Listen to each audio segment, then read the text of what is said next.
الحمدللہ رب العالمین والصلاة والسلام علی سید الانبیاء والمرسلین وخاتم النبیین۔ السلام علیکم ورحمۃ اللہ وبرکاتہ۔ محترم ناظرین، آج یہ جو ہمارا سلسلہ فرض علوم یا ضروری مسائل کے متعلق، اور آج اس کا ہمارا جو دوسرا ٹاپک ہے، ہم نے اس سے پہلا سلسلہ وضو کے بارے میں ہم نے آپ کو مسائل چند ایک ضروری بنیادی مسائل بتائے۔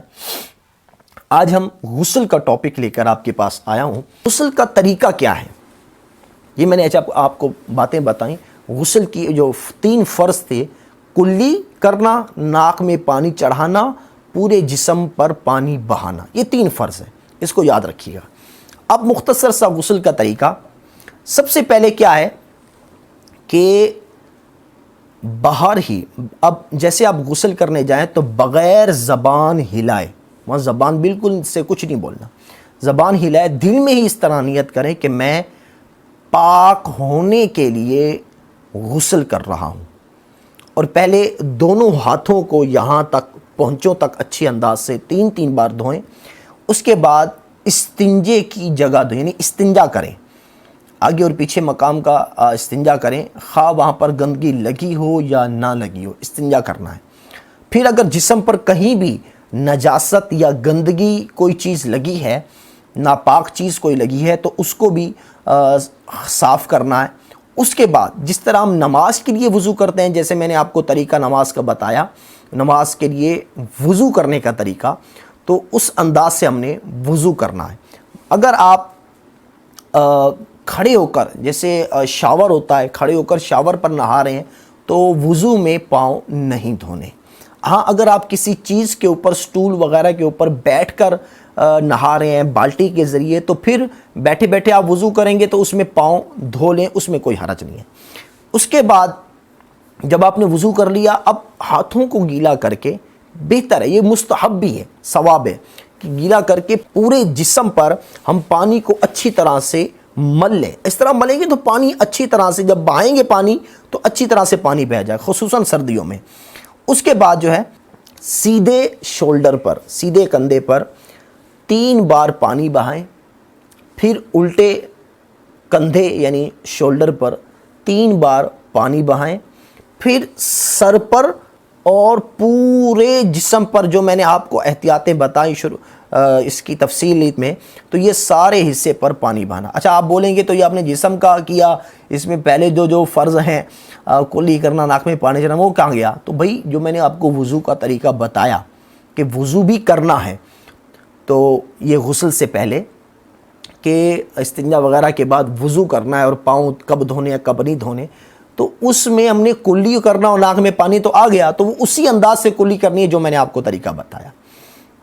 اچھا، پورے سر پر اور پورے جسم پر 3 بار۔ اب اس دوران صابن سے بھی دھو سکتے ہیں، سب کچھ کر سکتے ہیں۔ تو اصل غسل کا مختصر یہ طریقہ۔ پھر اب غسل کی جگہ سے الگ ہو جائیں، اور اگر وضو کرتے وقت آپ کھڑے ہو کر شاور میں نہا رہے تھے، اگر آپ نے پاؤں نہیں دھوئے تھے، تو اب آپ باہر آ کر پاؤں دھو سکتے ہیں۔ اب چند ایک احتیاطیں، اب یہ غسل ہو گیا، اب اس میں غسل کے دوران کی چند احتیاطیں کہ نہانے میں یہ یاد رکھیں، اگر آپ بغیر کپڑوں کے نہا رہے ہیں غسل خانے کے اندر، تو نہ ہمارا چہرہ قبلے کی طرف جائے، نہ ہماری پیٹھ قبلے کی طرف جائے، ٹھیک ہے؟ اس چیز کا احتیاط کرنا ہے، اور پورے جسم پر ہاتھ مل کر اچھی طرح سے نہائیں۔ ایسی جگہ پھر نہانا چاہیے جہاں کسی کی بھی نظر نہ پڑے، جیسے عام طور پر گھروں کے اندر غسل خانے ہوتے ہیں، اگر کسی باہر بھی ایسی جگہ پر نہائیں تو بہتر یہ کہ ایسی جگہ نہائیں جہاں لوگوں کی نظر نہ پڑے۔ اگر یہ نہ ہو سکے کہ لوگوں کی نظر پڑتی ہے، تو پھر کیا ہے کہ مرد یہ ناف جو ہمارا ہے، ناف سے لے کر گھٹنوں سمیت، یہ جو ہمارے گھٹنے ہیں، گھٹنوں سمیت کسی موٹے کپڑے سے، موٹا کپڑا، پتلا بھی نہیں کہ پانی جائے اور جسم کا رنگ نظر آنا لگ جائے، یہ بھی حرام ہے۔ کسی موٹے کپڑے سے اچھی طرح باندھ لے، موٹا کپڑا نہیں ملتا تو 2-3 بار لپیٹ لے باریک کپڑے کو، تو اس انداز سے پھر جو ہے نا غسل کریں. اور اگر پتلا کپڑے کے ساتھ اگر آپ نہا رہے ہیں، جسم کا رنگ نظر آنا، یہ رنگ نظر آنا لگ گیا جسم کا کپڑوں کے باہر سے بھی، تو یہ معاذ اللہ یہ حرام ہے. اور عورتوں کو بھی، تو جو لیڈیز ہیں ان کو تو اور بھی زیادہ احتیاط کی ضرورت ہے. اچھا، غسل کے دوران کسی قسم کی گفتگو اور باتیں بھی نہیں کرنی، کوئی دعا بھی نہیں پڑھنی.